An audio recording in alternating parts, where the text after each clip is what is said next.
This video contains historical discussions of sensitive topics. While presented for educational purposes, viewer discretion is advised. History is full of secrets, but some are so shocking, so hidden, that they were never meant to be uncovered. From the grand temples of Mesopotamia to the shadowy chambers of ancient Rome, civilizations have long used sexual rituals as a path to power, spirituality, and even control. These were not mere acts of pleasure. They were sacred, political, and often terrifying. But why were these rituals so important? Why did ancient kings, priests, and even commoners partake in them? And more importantly, how did these practices shape the world we live in today? In this series, we'll uncover the most secretive and shocking sexual rituals from history's greatest civilizations. We'll explore how Mesopotamian priestesses performed sacred prostitution in the name of the gods, how the Romans turned orgies into political power plays, and how the Mayans linked sexual energy to blood sacrifice. Each of these rituals held deep significance. Some promised prosperity, others ensured dominance, and a few were so disturbing that they were erased from history. Until now. This is not just about history. This is about power, control, and the raw, unfiltered truth of human nature.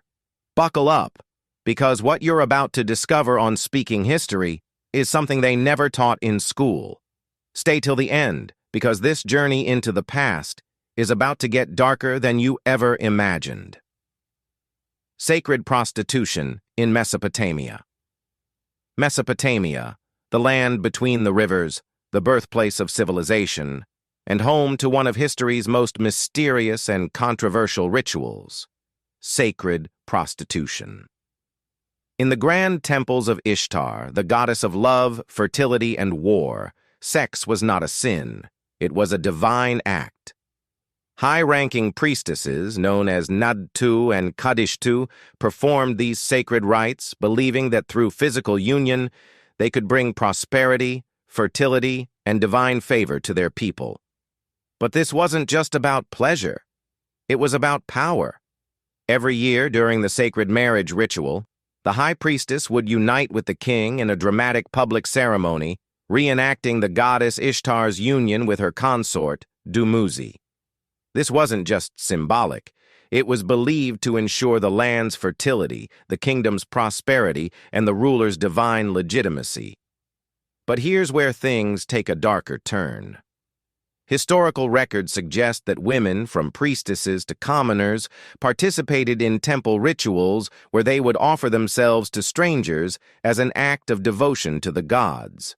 Greek historian Herodotus wrote that in Babylon, every woman, at least once in her life, was required to sit in the temple of Ishtar and accept the embrace of a foreign man in exchange for a sacred offering. Once the act was completed, she was considered blessed by the goddess and free to return to her normal life. But was this truly an honor or a form of religious control? Modern historians debate whether these accounts were exaggerated or misunderstood. But the idea of sexuality as a bridge between humans and gods was deeply ingrained in Mesopotamian culture. Today, these rituals remain one of the most debated, misunderstood, and censored aspects of history. What was once seen as divine has now become taboo. But the echoes of these ancient practices still linger in society in ways most people fail to realize. Stay tuned, because in the next part, we dive into the fertility rituals of ancient Egypt, where gods weren't just worshipped. They were pleased in ways you wouldn't believe. Fertility rituals of ancient Egypt. Ancient Egypt, a land of towering pyramids, mighty pharaohs, and gods who controlled every aspect of life, including fertility and sexuality. But unlike modern societies, where these topics are often whispered about, the Egyptians saw them as sacred, powerful, and essential for maintaining cosmic balance. One of the most bizarre yet fascinating rituals in Egyptian history was the divine seed ritual of the pharaohs. It was believed that the god Osiris, the ruler of the underworld, had been resurrected by his wife, Isis, through an act of divine intimacy.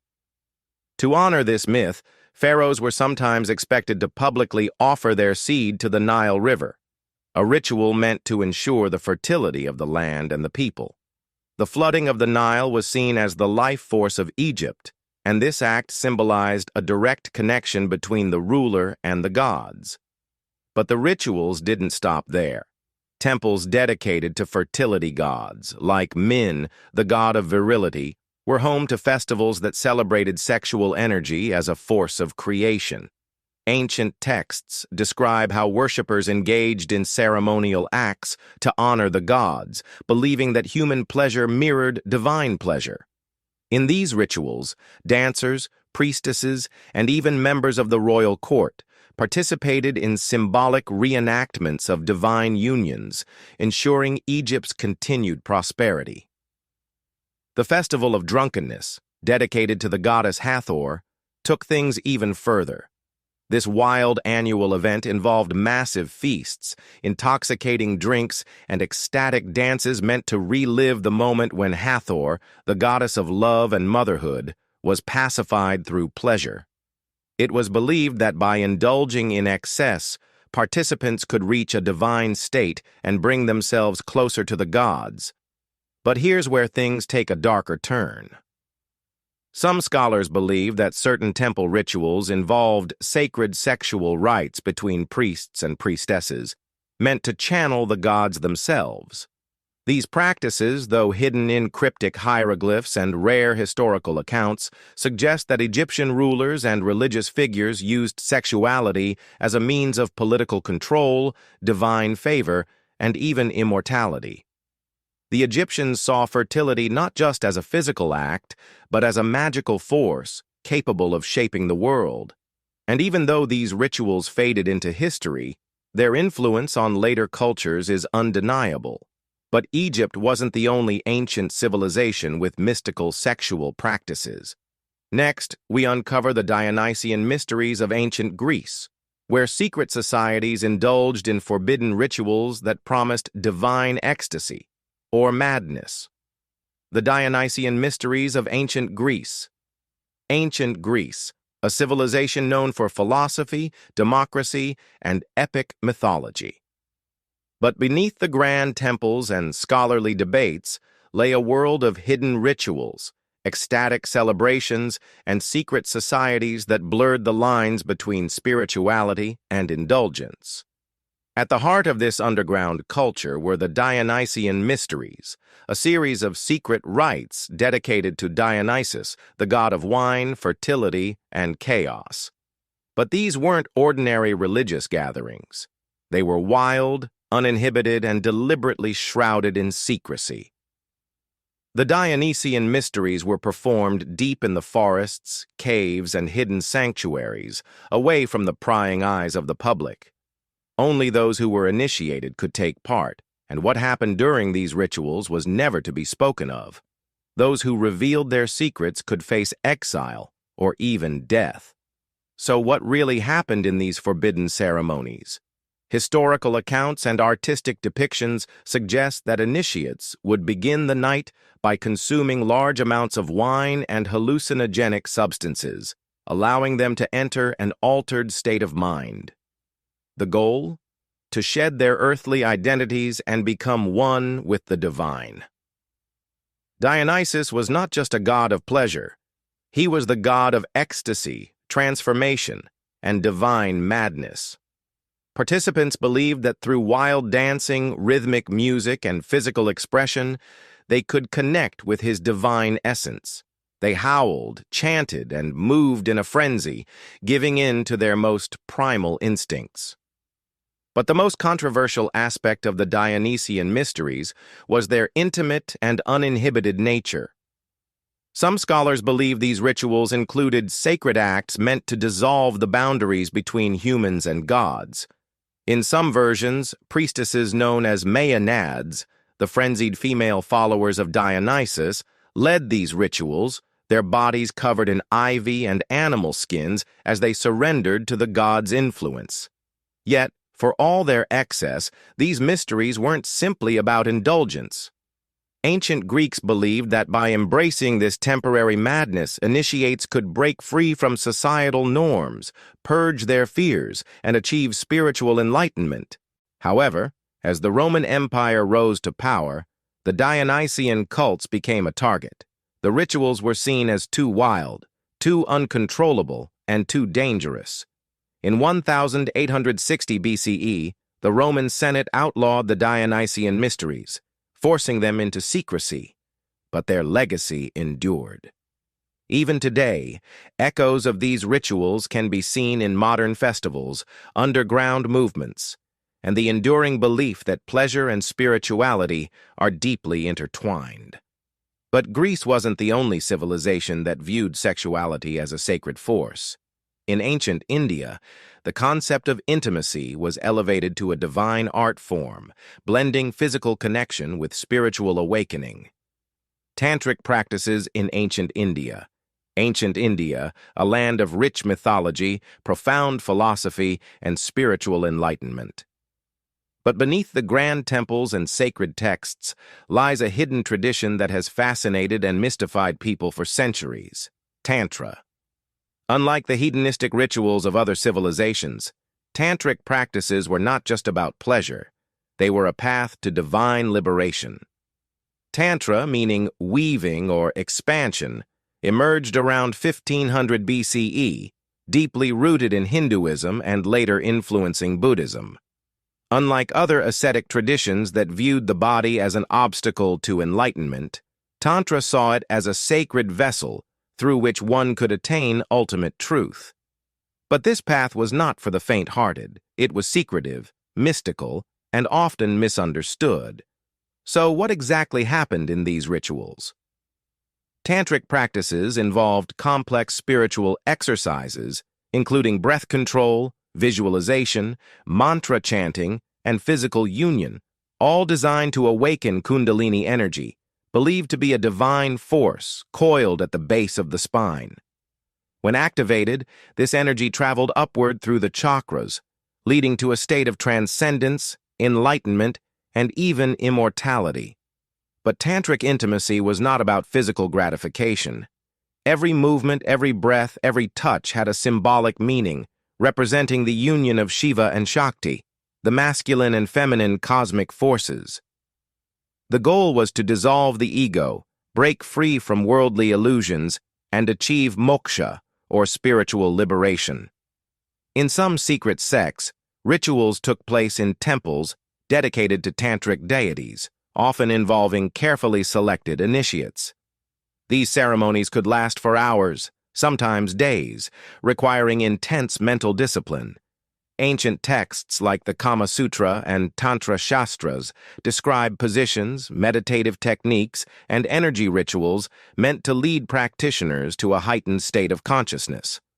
But these practices weren't accepted by everyone. Orthodox religious groups viewed Tantra as dangerous, rebellious, and even heretical. Some rulers banned its practice, while others secretly sought its power. Over time, Western interpretations distorted Tantra into a mere erotic art, stripping away its deeper spiritual significance.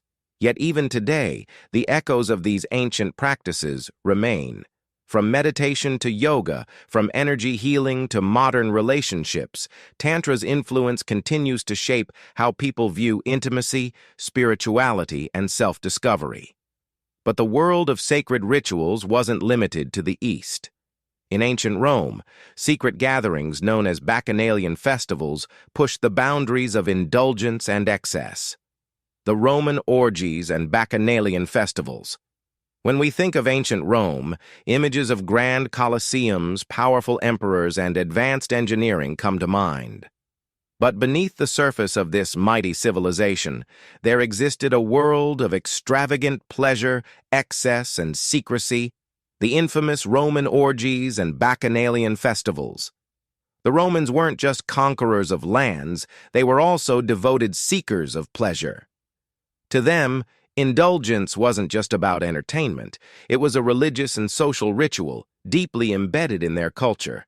And at the center of these wild gatherings were the mysterious Bacchanalia, The Bacchanalia were secret festivals dedicated to Bacchus, the god of wine, fertility, and ecstasy.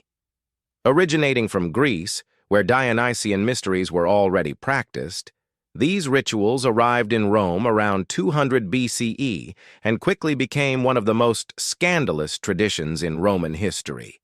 So, what exactly happened in these ceremonies? At first, the Bacchanalia were held only a few times a year in secret caves or hidden groves. Participants, both men and women, would gather to drink copious amounts of wine, dance frantically, chant sacred hymns, and engage in unrestrained pleasure-seeking that blurred the line between spirituality and indulgence. The goal? To reach a state of divine madness where the soul could break free from earthly limits. As these festivals spread, they became more frequent, more intense, and far less controlled. They soon descended into chaos, drunken riots, political conspiracies, and unrestricted debauchery. What was once a sacred ritual became a symbol of Rome's obsession with excess. Even the Roman elites participated, with emperors like Caligula and Nero taking things to the extreme. Caligula's lavish feasts were legendary. His banquets often turned into spectacles of pleasure and power, where even senators and noblewomen were expected to participate. Nero, on the other hand, went even further, turning his golden palace into a haven of non-stop indulgence. But not everyone saw these rituals as harmless entertainment. By 186 BCE, the Roman Senate declared the Bacchanalia a dangerous threat, not just to morality, but to the state itself. The festivals were blamed for corrupting Rome's youth, spreading political conspiracies, and weakening discipline. In response, the Senate passed the Senatus Consultum de Bacchanalibus, ordering mass arrests, executions, and the destruction of Bacchic temples. Yet despite the crackdown, Rome's love for pleasure didn't fade. Even after the Bacchanalia were banned, private gatherings, elite feasts, and underground orgies continued to thrive behind closed doors. The Romans believed that pleasure was a gift of the gods, and they would not let anyone take it away. But Rome wasn't the only civilization with forbidden and secretive sexual rituals. Across the ocean in the jungles of Mesoamerica, the Mayans and Aztecs had their own mystical and shocking rites. The forbidden sexual rites of the Mayans and Aztecs. When we think of the Mayans and Aztecs, images of towering pyramids, bloodthirsty sacrifices, and advanced astronomical knowledge come to mind. But hidden beneath the surface of these mighty civilizations were forbidden sexual rites, rituals deeply tied to fertility, divinity, and power. Unlike the Romans or Greeks, the Mayans and Aztecs didn't indulge in excess for the sake of pleasure. Their sexual rituals had a strict purpose, appeasing the gods, ensuring agricultural prosperity, and maintaining cosmic balance. For the Mayans, fertility was everything. Their crops, their rulers, even the rising and setting of the sun, depended on pleasing the gods through blood and intimacy. One of the most sacred rituals involved the union between rulers and priestesses, where sexuality and sacrifice merged in ways that would shock modern sensibilities. During these ceremonies, high-ranking nobles and priests would engage in ritual intercourse, often in temple chambers, while offering their blood through self-mutilation. Men would pierce their tongues or genitals, while women would cut their bodies, allowing their blood to drip onto sacred idols. This gruesome offering was believed to awaken divine energy, making the act of pleasure a gateway to the gods. But it didn't stop there. Some rituals involved virgins chosen from noble families, dedicated to the gods from childhood.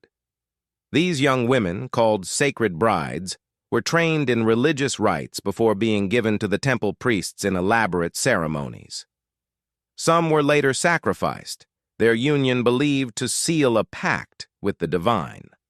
The Aztecs, much like the Mayans, saw sex as a spiritual transaction, but their rituals were often even darker. The most infamous of these was the Toxcatl festival, dedicated to Tezcatlipoca, the god of night, fate, and deception. Each year, a young and beautiful man was chosen to represent the god. For a full year, he was treated like royalty, given fine clothes, and surrounded by 4 hand-picked women, symbols of the 4 directions. These women were not just companions, they were part of a ritualistic drama. For months, the young man lived in luxury, engaging in sacred pleasure with his chosen women, playing music, and walking among the people as a living god. But this divine indulgence had a cruel price. At the end of the festival, he was led up the temple steps and sacrificed, his heart cut out as an offering to Tezcatlipoca. In other ceremonies, priestesses of Xochiquetzal, the goddess of beauty and love, engaged in fertility rituals, symbolizing the union of the earth and sky. Unlike the indulgent Roman feasts, these acts were precise and ritualistic, performed in sacred chambers with strict rules. Any unauthorized pleasure outside of religious boundaries was harshly punished, even with death. The Spanish conquest in the 16th century marked the end of these rituals. The Catholic Church viewed them as devilish and corrupt, working to erase every trace of these ancient traditions. But whispers of these rites survived in folklore, hidden among the ruins of once great empires. Even today, in parts of Mexico and Central America, traces of these beliefs remain, in fertility dances, sacred festivals, and myths that speak of gods who once walked the earth, demanding both blood and pleasure. But how did these ancient rituals shape the world we live in today? How did they influence modern attitudes toward sexuality, spirituality, and power? How these rituals shaped modern societies? Sex, power, and spirituality, these forces have shaped civilizations for millennia. But while the sacred sexual rites of ancient cultures may seem distant, their echoes still linger in the modern world. From the hidden influence of fertility rituals on modern weddings to the remnants of mystical sexuality in secret societies, the past continues to shape us in ways we rarely acknowledge. Many wedding traditions today have deep roots in ancient fertility rites. The idea of a bride dressed in white, the ceremonial union of 2 souls before witnesses, and even the tossing of rice or flowers. All of these stem from ancient beliefs in sacred sexual unions ensuring prosperity and fertility. For example, the Mayans and Aztecs performed fertility ceremonies where couples engaged in ritualistic intimacy under the guidance of priests, believing it would bless their union with abundance. Today, honeymoons continue this symbolic transition, though modern couples might not realize they are participating in an age-old fertility tradition. The mystical sexual practices of the past have also found their way into modern esoteric and occult traditions. The Tantric practices of India, once secretive and reserved for spiritual elites, have influenced Western mysticism and New Age spiritual movements. Today, the idea that sexuality is a path to enlightenment can be found in modern yoga, meditation practices, and even psychology. In Europe, the Dionysian and Bacchanalian cults that once indulged in wild, uninhibited rituals later influenced secret societies like the Freemasons and Rosicrucians, where hidden rites and symbols carried forward the legacy of sacred sexuality. Ironically, the suppression of these ancient rituals also helped shape modern moral codes.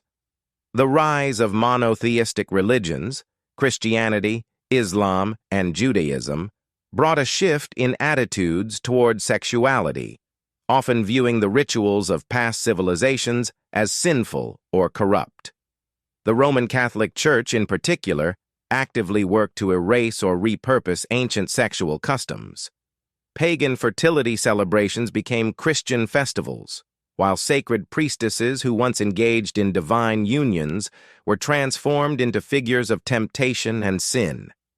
Even today, debates over sexuality, marriage, and morality are deeply influenced by this long history of conflict between ancient traditions and modern religious institutions.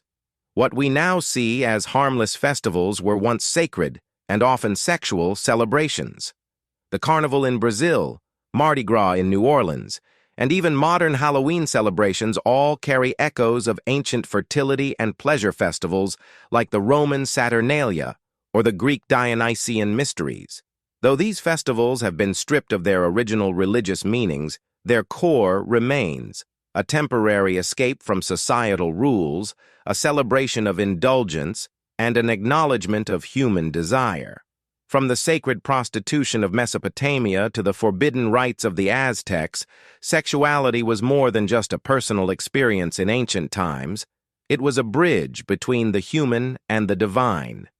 These civilizations believed that through intimacy they could communicate with gods, control the forces of nature, and even shape destiny itself. While many of these practices have vanished, their impact is still felt. The way we view relationships, spirituality, and morality today has been influenced, sometimes subtly, sometimes overtly, by the rituals of the past. But one thing is clear: sex was never just about pleasure. It was power, it was ritual, it was sacred, and in many ways, it still is. So, as we navigate our own modern beliefs and traditions, one question remains. Are we truly free from the past, or are we still unknowingly following the footsteps of our ancestors? If you found this journey into history fascinating, don't forget to like, share, and subscribe for more eye-opening stories from the past. And let us know in the comments which ancient ritual shocked you the most.